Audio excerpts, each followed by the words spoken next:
Hello!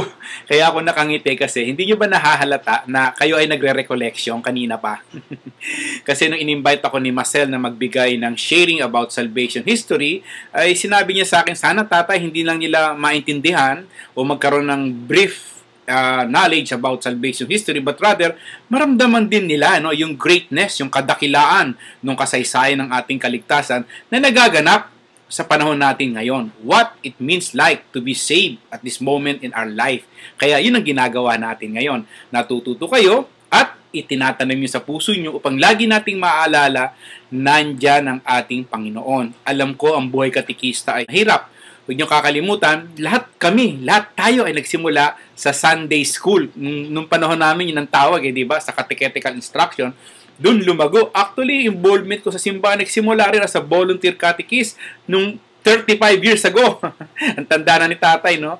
Pero anyway, sabi kong ganun, you are doing a very important job, very important ministry, mission in the church, sapagkat kayo yung nagtatanim ng binhi ng pananampalataya sa puso ng mga musmos, mga youth, at mga matatanda, para hindi makalimutan na yung Diyos na pinaniniwalaan natin ay Diyos pa rin na sasamahan tayo sa anumang bahagi ng ating buhay. Ngayon, pasok tayo sa It's the Final Story, the fulfillment of God's promise of a Messiah, Jesus Christ the Savior.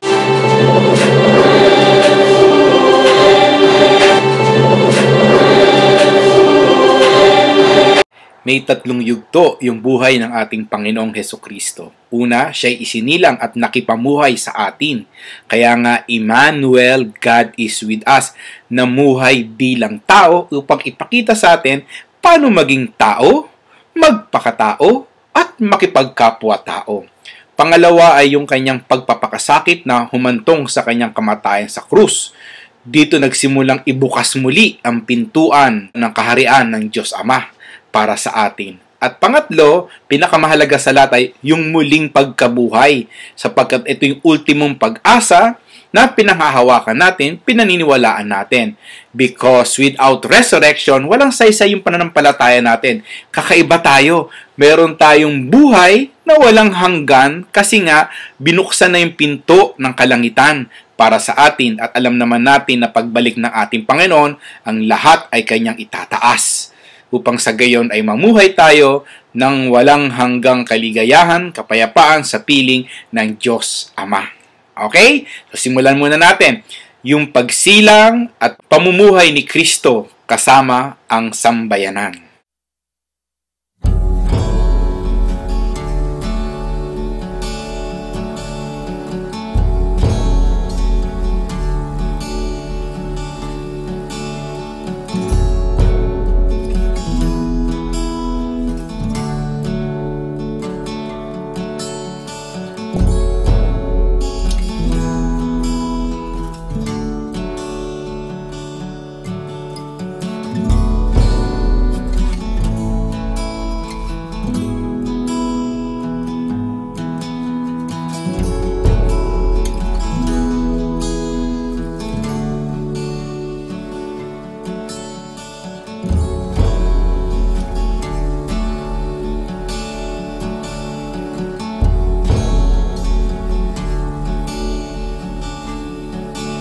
Oh come, Emmanuel, and ransom captive Israel that mourns in lonely exile here, until the Son of God appears.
Nag-enjoy ba kayo doon sa presentation ng Pasko? Kailan lang Pasko eh. Kamukat-mukat nyo, Pasko na naman yan eh, di ba?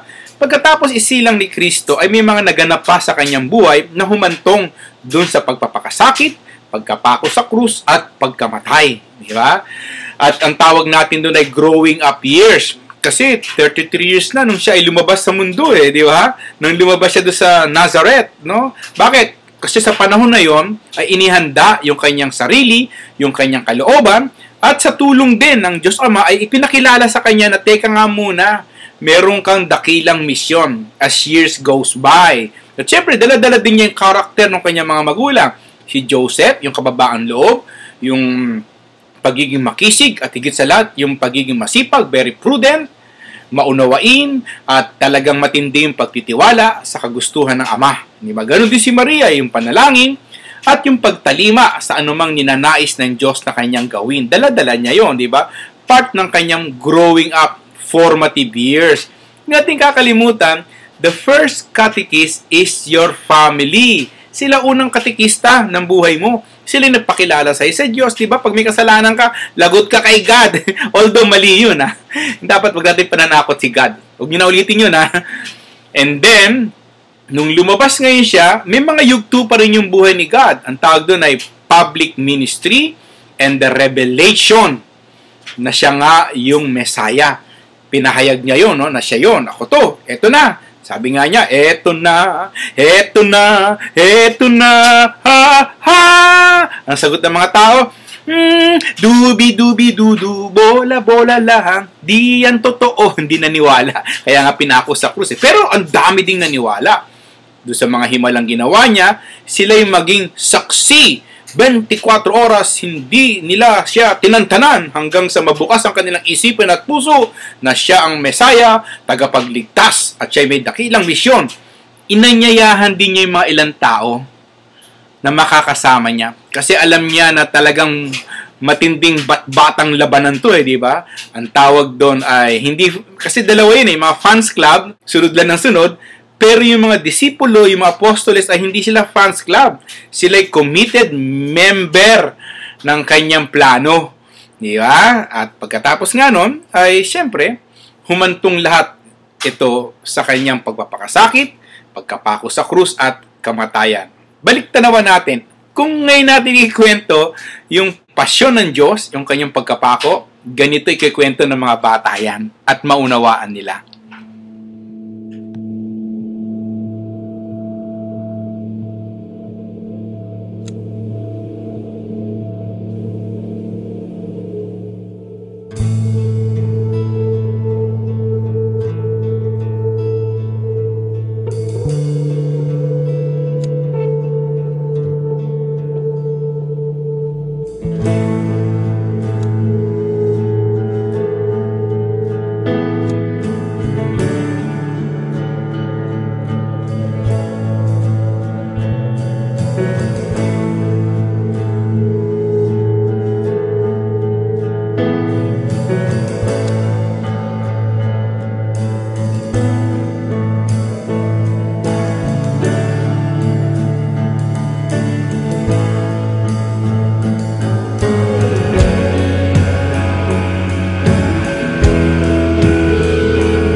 naganap na yung isang bahagi ng pagliligtas. Inialay ng Diyos ang kanyang buhay upang sagipin tayo, upang tayo muling iangat, buksan ang pintuan ng langit.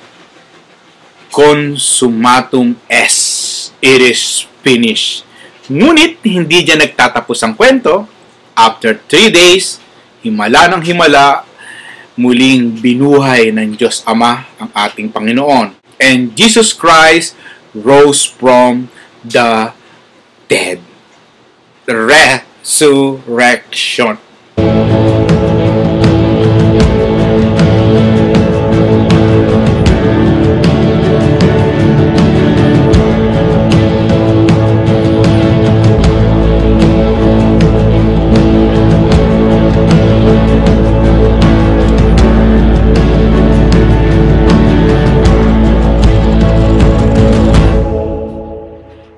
Hallelujah! Praise the Lord! Tapos na yung papel ni Lord sa ating kaligtasan. Pero yung papel natin na pangalagaan yon hanggang sa kanyang muling pagbabalik ay hindi pa tapos. Di ba? Kaya nga doon sa anamnesis ba yun, yung kanta natin pag may misa, si Kristo'y namatay, si Kristo'y nabuhay, si Kristo'y babalik sa wakas ng panahon. In the end times, God will come again. Ready ba tayo doon? Pinanghawakan ba natin yung yaman ng kaligtasan? Pinahalagahan ba natin yon? Yun ang ating pananagutan. Yun ang ating pagsisikapang gawing totoo sa ating buhay. Kaya ngayon, tuturuan kay ni Marcel na gumawa ng origami heart. Sapagkat sa puso na yon ay magiging simbolo natin, nangangako tayo na sa ating buhay, life, ay gagawing buhay na buhay, alive, si Jesus na nabuhay muli, resurrected. Di ba, no? Okay? So, gagawa kayo ng origami heart, ha? At pagkatapos nun, magkwentuhan kayo. Ikaw ngayon ay may bagong buhay bilang katikista. Ano na yung mga titigilan mo, stop doing? Ano yung continue doing, pagpapatuloy mo? At etong mahalaga, ano yung start doing, sisimulan mo upang sa gayon, ikaw ay maging saksi ng katotohanan. Indeed, in your life, sa buhay mo, Christ is alive, buhay na buhay. Amen! Go, go, go! Sige, gawa na tayo ng origami heart.